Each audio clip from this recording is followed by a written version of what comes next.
Продължаваме с приходната част на отчета за приходи и разходи. Тук също имаме финансова дейност или приходи от финансова дейност, което включва най-общо приходи от участие в предприятия, приходи от инвестиции, заеми, други финансови приходи. Разбира се, резултатът, който, както вече споделихме в приходната част, е загуба, също можем да видим тук. Нека сега да разгледаме как изглеждат различните части на ОПР в такава по-схематична форма. Ето виждате един отчет за приходи и разходи, такъв какъвто е по закона, включва всички свои стандартни атрибути, ето наименование на документа, компанията, периода за който се отнася и ето ги двете основни части, двата основни раздела, които разгледахме. Имаме наименование на всички разходи, наименование на всички приходи. Обикновено цифрите вървят за два сравними периода, т.е. от текуща година или от предходна година. Въпросите трябва да бъдат сравними в смисъл такъв, ако правиме ОПР за първо 3 месече на тази година, добре е да го сравним с ОПР за първо 3 месече на миналата година. Много често в практиката тук слагат цифрите от съответния период 3 месече или месец и го сравняват с крайния резултат от миналата година, което също показва нещо, но добре е да бъдат сравними тези части. Както вече споделихме, какво се намира във всяка от тези основни части на ОПР-то в скучната теорика, а тук съм го схематизирал.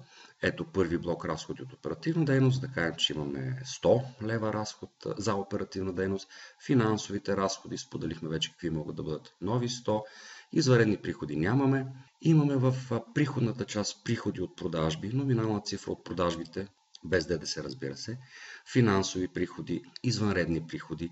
Казах вече в предните слайдове, че всеки от тези отчети се стреми към изравнимост, т.е. той трябва да е изравнен, за да бъде верен.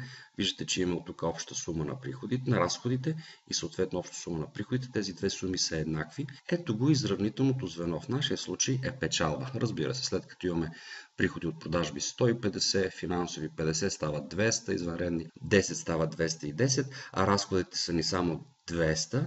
Нормално е, когато разходите са по-малко от приходите, да имаме печалба. Ето го изравнителното звено печалба 10.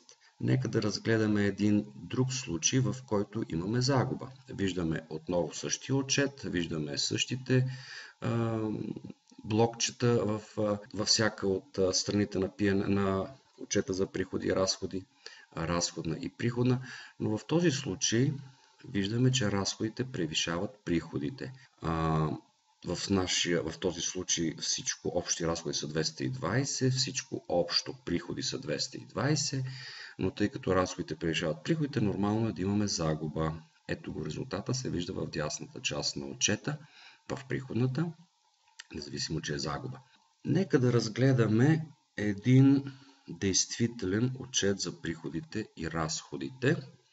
Ето как изглежда той. Умишлено не съм сложил цифри, за да не се отвличаме с стойности, а просто да разгледаме структурата. Отново, отчет за приходите и разходите, имаме компанията, за която се отнася, имаме периода, за който се отнася. Тук не съм разделил основните сектори или основните блокчета на отчета, а съм показал всички възможни наименования, които стоят в този отчет. Но, ориентираме се бързо.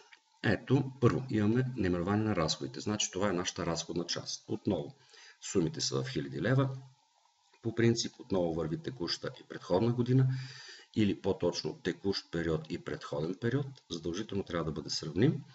Както вече говорихме, виждате вече действителните наименования в разходите, намалението на запасите от продукция на незавършено производство, разходи за суровини и материали, разбито съответно суровини, материали и външни услуги, разходи за персонала, това са възнаграждения, осигуровки и подобни, разходи за амортизация и обезценка. Обяснихме накратко какъв смисъл носи това поле от отчета за приходи и разходи.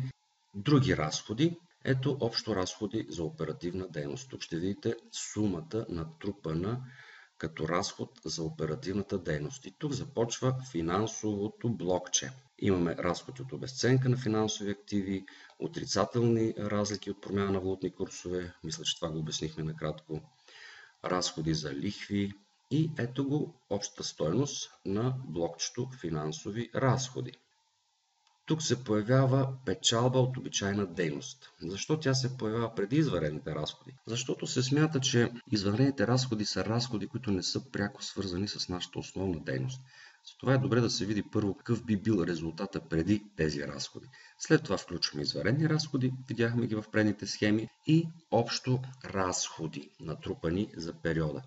Тук се появява полето печалба, което разбира се е приходите минус разходите. Имаме данък печалба и за да можем да стигнем до счетоводната печалба след данъци. Ето го и полето, за което ви говорих. Обща сума на разходите за двата периода и с това в общи линии, да, има дата на съставяне, съставител, ръководител и така нататък. С това в общи линии се изчерпва разходната част на отчета за приходи и разходи. Ето и приходната. Отново имаме наименование, сума в лева за текущ и сравним предходен период и общо поле приходи. Първо блокче приходи от основна дейност. В случая това са нетни приходи от продажби, като продажбите могат да бъдат продажби на продукция, т.е. това, което сме произвели с цел продажба. Приходи от продажба на стоки. Това е нещо, което сме закупили с цел продажба, а не сме го произвели, усещате разликата. И продажба на услуги. Производствено предприятие може да предоставя и продава и услуги, а това може да бъде въобще предприятие, което предлага само услуги. Тогава попълваме само това поле. Ето увеличението на запасите, за които говорихме, разходите за придобиване на активи по стопански начин, имаме разни други приходи, приходи от финансирания и ето и обща стойност на приходи от оперативна дейност. Започва блокчето финансови приходи. Вече ги споменахме набързо. Приходи от участие в дъщерни, асоциирани, смесени предприятия, като тук са разбити възможни подгрупи. Приходи от участие, приходи от участие в предприятия от групата, приходи от други инвестиции, заеми, приходи от предприятия от групата. Това винаги се отделя, защото това са вътрешно-групови приходи. Други лихви и финансови приходи, приходи от предприятия на групата, положителни разлики от операции с финансови активи и така нататък. Имаме поле за общата сума на финансовите приходи и се явява следващото изравнително поле. Резултат в случая е загуба. Обяснихме защо се намира в приходната част, като тази загуба е само от обичайната дейност. Отново обяснихме, извънредните продажби идват след този резултат, за да се види, че те не са присъщи на нашата дейност, тези извънредни приходи, както тук бяха извънредните разходи. Имаме общо приходи и счетоводна загуба, ако разходите надвишават приходите. Разбира се, общата стойност на приходите, която винаги трябва да е равна на общата стойност на разходите. Всичко това е добре. По-важно за нашия курс е какво то ни показва или какво то не ни показва.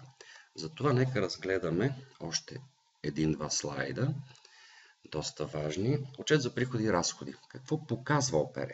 Разходите за производство. По-точно стойността на произведените стоки. Обърнете внимание на произведените стоки. Важно да се отбележи това, защото в практическата част ще разгледаме едни други отчети за приходите и разходите, така наречените Profit and Loss Statement или Income Statement, които показват не стойност на произведените стоки, а стойност на продадените стоки. Важно е какво използваме, за да знаем до какъв резултат води то и в крайна сметка каква информация ни носи този резултат. Ще го видим малко по-късно. Тук разбира се са и разходите за организация и управление. Това са така наречените административни разходи. Можем да видим чистите стойности и на амортизациите и обезценките. В ОПР се виждат също финансови приходи и разходи. А в приходна част приходи от продажби. Отново тук ще отбележа, че това са нетни приходи от продажби, без да носят информация какви физически обеми са продадени, на каква цена. Тази цена сравнена с себестойност на продадените стоки, която себестойност тук не се вижда в ОПР, се правят специални други отчети, показва маржа, до който водят продажбите и разни други полезни анализи, които ще разгледаме в практическата част. Също така доста интересно е какво не показва отчета за приходи и разходи. Първото, което не показва и трябва да се направи отделно, това е себестойност на продадените стоки или услуги. Ние ще го видим в детайли това в следващите слайдове в практическата част, но тук само ще кажа, че тази себестойност на продадените стоки, която показва колко ни струва това, което сме продали, а не колко ни струва това, което сме произвели през периода. Затова, ето ще се върнем, тук имаме това, което виждаме на готово, отопрето е стойност на произведените стоки, то се различава от себестойност на продадените стоки. Ще видим как се различава, ще видим как участват тук увеличените, намалените на запасите, за да се изравнят двете стойности. Така, друго, което не показва, е финансовия резултат по дейности. Представете си, че компанията има няколко дейности, свързани по някакъв начин, обединени в едно. Но ако имаме една дейност, която е силно печеливша и други две, които са слабо губещи, ние пак ще имаме печалба. И когато управителят погледне резултатът печалба, той няма да знае, че част от производството му паразитира. Тоест имаме дейности, които носят загуба и изяждат част от печалбата, която носят други дейности. Така, друго, което не показва, това е EBITDA, така нареченият резултат преди лихви, данъци и амортизация. Това е интересна форма на печалбата, която участва в изчисляването на някои коефициенти по-късно, които пък коефициенти ни показват доколко добро е нашето финансово здраве и на какво трябва да се обърне внимание. Така че често в други отчети за приходи и разходи, които ще разгледам в практическата част, не се изчислява печалбата в счетоводната й форма, а се изчислява резултата преди лихви, данъци и амортизация. Тогава ще обясним защо. Тук само ще спомена, че данъците, амортизацията и лихвите са нещо, което не зависи толкова силно от управлението в съответния период. Затова то се игнорира, за да се види какъв е резултата от нашето пряко въздействие на предприятието, резултата от нашето пряко управление. Не показва също, отчета за приходите и разходи, не показва физическото изражение, обеми на продадени стоки, услуги, а то е важно, тъй като то е една от променливите на прихода от продажби. Ако решим, че имаме най-общо казано две променливи в приходите от продажби, това са обеми и цена, то гледайки само сумата на продажбите в отчета за приходи и разходи, не можем да видим как всяка от тези променливи влияе на тази цифра за приходите. Затова се правят допълнителни отчети, които ще разгледаме след малко. И така, финансов резултат или счетоводен резултат, вече няколко пъти намекнах, че има тънка разлика между двете понятия. Счетоводният резултат такъв, какъвто го изчислява отчета за приходи и разходи за данъчни цели, и финансов резултат или финансови резултати. Това са различни етапи, различни нива на печалбата, преди определени разходи, след определени разходи, като всеки от тези финансови резултати носи някаква специална информация, носи някаква информация за нивото на развитието на компанията. Така че разлики има. В практическата част те ще станат още по-ясни. Същността вече я споменах на много места. Имаме печалба или загуба, но имаме и финансов резултат. Същността на финансовия резултат е да видим не общия резултат от дейността, а резултата от различните дейности, резултата от различните нива на дейност, резултата само от оперативна дейност, резултат само от финансова. Това са различни стойности, които носят различна информация. Тук само ще споделя нещо интересно от практиката. Защо финансовия резултат от финансовите дейности е отделен от финансовия резултат от оперативната, основната дейност? Защото представете си, че имате компания за производство на каквото, нека да кажем, велосипеди. В крайна сметка, в края на отчетния период, вие виждате, че имате печалба от производство и продажба на велосипеди, което прави вашата компания. Но нека си представим следното. Вие имате един прекрасен финансов мениджър, който прекрасно управлява финансите на компанията. Прекрасно управлява всички активи в чуждестранна валута, всички участия на компанията в други компании и подобни финансови операции, които са точно неговата дейност. Като резултат от неговата дейност, той формира една огромна финансова печалба от финансовата дейност на предприятието за съответния период. В същото време, велосипедите, които произвеждаме и продаваме, което, нека не забравяме, е нашата основна дейност, е на загуба. Тоест, ние произвеждаме неефективно, продаваме неефективно и в крайна сметка основната ни дейност, производство и продажба на велосипеди, е на тежка загуба.